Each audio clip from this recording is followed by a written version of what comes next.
山本由伸が WBC 電撃参戦。大谷翔平と投打で二大巨頭。佐々木朗希は出場見送りへ。今季 IL 期間と過去の故障歴も影響か。米大リーグドジャースの山本由伸投手27が来年3月のワールドベースボールクラシック WBC の出場に支障がないことが11日、日本時間12日、球界関係者の話で分かった。ドジャース2年目でワールドシリーズで3試合に登板し、第6戦の先発から第7戦で休演する中0日、登板でシーズンを終えたが、日の丸への思いが強くドジャースも出場を後押しする形となった。一方で、佐々木朗希投手24は球団が派遣に難色を示し、WBC への出場を見送る。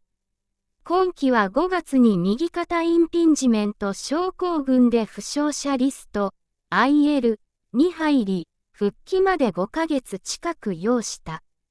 ポストシーズンでは守護神としてワールドシリーズ制覇に貢献したが、来季は再び先発に復帰予定。球団に明確な拒否権はないが、今季だけでなく過去の故障歴も踏まえ、右腕と対話の末に決断が下ったとみられる。野球日本代表、侍ジャパンはすでに大谷翔平投手31が出場を表明。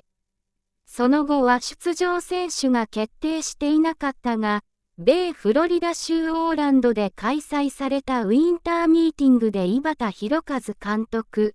50がドジャースのアンドリュー・フリードマン編成本部長49と会談。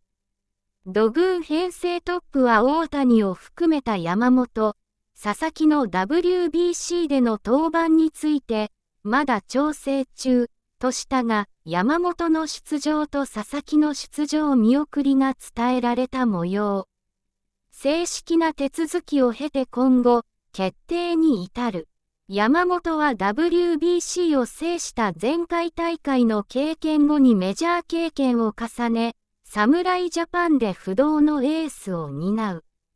登板間隔や1試合の投球数など今後、細かい制約がつく可能性もあるが、開幕ローテーション入りが確実なため、一定のイニング数、投球数も必要になる。